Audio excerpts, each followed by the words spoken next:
संभाजी महाराज की शहादत और मराठों का संघर्ष।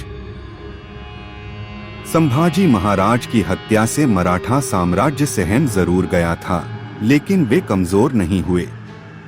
उनकी शहादत ने मराठों के खून में उबाल ला दिया। अब हर मराठा योद्धा अपने हृदय में आग और हाथ में तलवार लेकर निकल पड़ा।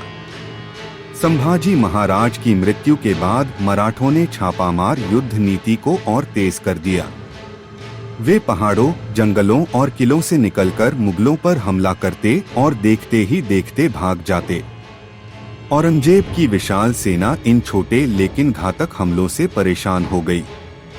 मराठों ने मुगलों के एक एक किले को छीनना शुरू किया। संभाजी के छोटे भाई राजाराम महाराज ने नेतृत्व संभालकर मराठा प्रतिरोध को और मजबूत कर दिया। मुगल सेना के हौसले टूटने लगे, उनके खजाने खाली होने लगे। औरंगजेब ने मराठों को कुचलने के लिए खुद दक्षिण भारत में डेरा डाल दिया, लेकिन यह उसकी सबसे बड़ी भूल साबित हुई।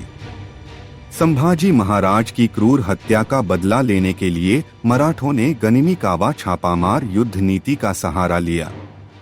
वे छोटे छोटे समूहों में बंटकर रात के अंधेरे में मुगल शिविरों पर हमला करते, रसद लूटते, घोड़ों को मार देते और फिर पहाड़ों में गायब हो जाते।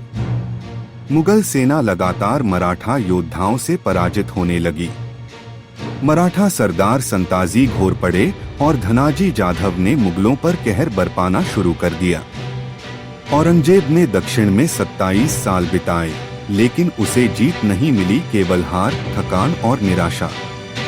1689 में जिस औरंगजेब ने गर्व से संभाजी महाराज की हत्या करवाई थी, वही बादशाह 1707 में बीमार, थका हुआ और अकेला पड़ा था। 3 मार्च 1707 अहमदनगर के पास 89 वर्षीय औरंगजेब अंतिम सांसें ले रहा था। मराठों से मिली पराजयों ने उसकी सारी ताकत छीन ली थी। वह अब डर और पछतावे के साए में जी रहा था। उसके अंतिम दिनों में कहा जाता है कि वह बार बार बड़बड़ाता था, मैंने जीवन भर जो कुछ किया सब व्यर्थ है।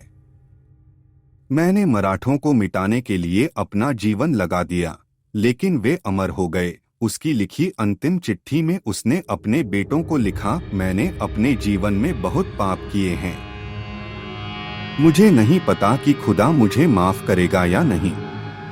मेरी हालत एक अजनबी यात्री की तरह है जो भटकते भटकते थक गया है। उसका शव सिर्फ 4 रुपए के सफेद कपड़े में लपेटा गया और साधारण मिट्टी की कब्र में दफना दिया गया। जिस औरंगजेब ने सोचा था कि संभाजी महाराज को मारकर वह मराठों का अंत कर देगा, वह खुद इतिहास के अंधेरे में खो गया। लेकिन मराठा साम्राज्य और संभाजी महाराज का बलिदान अमर हो गया।